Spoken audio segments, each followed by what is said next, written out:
Oi, gente. Nos dois vídeos anteriores, eu dizia para vocês, então, sobre a importância de educarmos os homens para que eles possam aprender a lidar melhor com a sua condição masculina e também feminina. Porque para ser um bom pai, é preciso que o homem esteja disposto a reconhecer em si e incrementar o seu lado feminino, que é o lado da doação, o lado da preocupação, o lado da possibilidade de cuidar. Então, é isso que eu digo para vocês, de como é importantíssimo que sejamos nós, mulheres, a assumirmos esse lugar de contribuição ao homem em todos os momentos das nossas vidas, seja no convívio caseiro, seja nos ambientes de trabalho, seja em textos escritos, em palestras, em vídeos, enfim, todas as possibilidades de tocarmos nesse assunto e entender o que eu estou dizendo como, digamos assim, uma responsabilidade até da mulher, de responsabilidade no sentido social, né? No sentido de entender que deverá ser a partir de nós, das nossas mudanças e do nosso olhar para com o homem, a mudança que fará com que o homem venha mais para o ambiente familiar caseiro, no sentido da divisão das tarefas, entre elas a tarefa de educar filhos, que não é uma tarefa fácil em absoluto. Por que isso?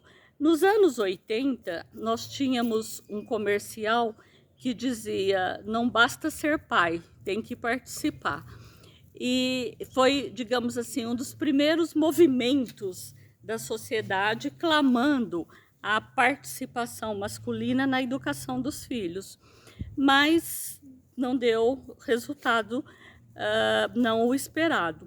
Talvez porque primeiro a propaganda acabava direcionando mais o pai para a participação na vida dos filhos no momento do lazer, né? E era uma coisa também um pouquinho mais masculina, porque estava ligado a futebol, era um jogador de futebol, foi um jogador de futebol quem fez a publicidade, enfim.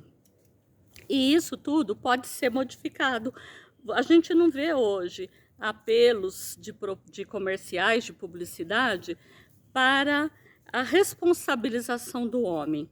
A gente vê comerciais lindíssimos, né? Principalmente das empresas de comésticos, cosméticos, comércio, enfim, que são propagandas belíssimas, com músicas que tocam a sensibilidade, enfim. Mas a gente ainda não viu apelos nas publicidades para divisão realmente das tarefas, para responsabilização do homem, para que as empresas, inclusive, adequem nos horários masculinos, no trabalho do homem, as possibilidades de sair até para socorrer filhos, enfim. A gente tem visto nas mídias, vocês mais do que eu, provavelmente, pais que estão em home office, por exemplo, e o filho faz uma demanda qualquer e o pai então acolhe aquilo, e imediatamente aquilo pipoca como algo extraordinário, o que não é com a mulher. Tanto que vocês devem ter acompanhado uma história de uma profissional nos Estados Unidos que mãe solo, que em home office pediu para a filha de 15 anos, talvez, cuidar da pequenininha que fazia muito barulho e estava atrapalhando o trabalho. E houve uma tragédia, né? Porque essa irmã sufocou a pequena, chegando a óbito. independente do que tem atrás da história e tal, mas só para dizer assim que essa, gente, é a realidade da mulher. Ela fica extremamente sobrecarregada no exercício de diversos papéis, diversas funções que podem e devem ser divididas com o homem. A mulher tem o direito também de ter uma noite onde ela vai jogar, vai ao bar com as amigas, vai tricotar, cantar, fazer qualquer coisa. E eu estou falando isso para retomar aquela ideia de que o que está acontecendo atualmente é um abdicar dessa função, né? Pelo insucesso de trazer o homem à sua responsabilidade, as mulheres têm declamado aos quatro ventos que já não aguentam mais. E isso traz uma consequência péssima para as crianças e adolescentes. Eu entendo que isso faz parte do adoecimento também das crianças e jovens e até dos suicídios, que tem aumentado absurdamente os quadros de transtornos, porque tudo é roubado da infância e da adolescência, tudo é tirado deles e não está se repondo, não tem sido pensado em alternativas para a juventude, para as crianças. Então as crianças ficam por si só e não há psiquismo humano ainda que nasça com a capacidade de cuidar de si mesmo. É necessário que um adulto o faça. Então, é muito triste, mas se o pai não está participando disso, é necessário que a mãe o faça. Sinto dizer isso porque eu gostaria de que a gente tivesse avançado já para um outro patamar, mas é fundamental e parar dessa reclamação, porque o que as crianças mais estão dizendo é que ninguém gosta de mim, ninguém quer cuidar de mim. Ou então a vovó, né? Tudo passa a ser a vovó ou o vovô.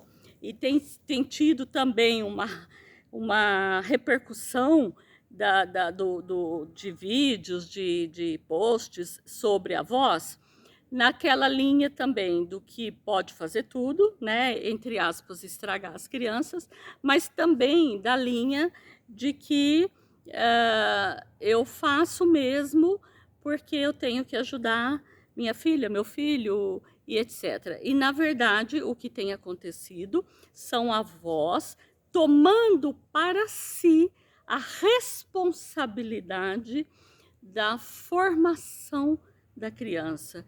E isso não dá certo. É necessário para a criança que aquele que se responsabiliza pelo papel de mãe e pai ocupe seus lugares. Isso é fundamental pro psiquismo humano. É possível que daqui a algumas décadas a gente tenha uma outra forma de lidar com toda essa situação. Mas, no momento, é isso que nós temos. E é necessário retomarmos a importância do lugar de pai. O projeto também de paternidade responsável, como eu disse para vocês a outra vez, também não vingou, né? É interessante porque a justiça, o judiciário, tinha encampado essa campanha, já não se fazia mais então nos cartórios, passou-se para o judiciário e atualmente, para ser sincera, eu não sei se tem algum órgão que está responsável por isso no país. Enquanto isso, cresce o índice de homicídio, de suicídio, de abandono da escola, de uso de bebidas e drogas, mais na população masculina. E eu entendo, como já disse a vocês, que há uma dificuldade muito grande para o homem hoje saber seu papel. E nós temos que entender que nós viemos de situações passadas de pais abusivos. E continuamos assim. Eu falei do comercial dos anos 80 para dizer que não vingou a ideia de trazer o pai. Quando eu estou falando isso, gente, é óbvio que eu estou falando da maioria, né? Que nós temos que alcançar a maioria e não as exceções, como ainda hoje acontece. Já disse a vocês, tem pais, homens que exercem o papel de pais de maneira fantástica. Alguns são considerados bundões por muitas mulheres, exatamente por ver o homem abraçando e fazendo tudo que lhe compete a ele também em relação aos filhos. E tem mulher que se sente ameaçada com a perda de poder e boicota os homens, seja morando junto, sejam separados. Isso nós precisamos refletir para mudança, para que haja uma mudança de posicionamento da mulher, né? Ninguém vai perder o seu lugar. E as crianças e adolescentes só têm a ganhar com isso. Ficou escuro, ficou difícil de enxergar. E não foi proposital, eu vim aqui achando que ainda ia conseguir a luz do dia, mas ficou bacana, porque entramos exatamente no que a gente está em relação ainda ao lugar do homem, aos papéis do homem, a responsabilização do homem na sociedade. Esse lugar ainda em que a gente não consegue enxergar bem o que precisa mudar. Então, recapitulando, é preciso mudar, a mulher mudar e trazer o homem para divisão das tarefas. Tem que começar pelas de casa, para entender depois a de pai, né? Tem que retomar nas escolas as aulas de sexualidade, porque sabia que isso tem a ver com sexualidade, gente? Então, é um absurdo uma campanha difamatória de dizer que levar a aula de sexualidade para as crianças tem a ver com sexo. Isso é outra história, é outro papo. Então, a gente tem que iluminar nossos pensamentos e fazer essa responsabilização paterna se a gente quiser uma sociedade um pouquinho menos adoecida. Beijos! Beijos para vocês. Continuem com Zélia com Z. Setembro vem aí e teremos mais vídeos fechando alguns capítulos e abrindo outros. Fiquem com Deus. Tchau!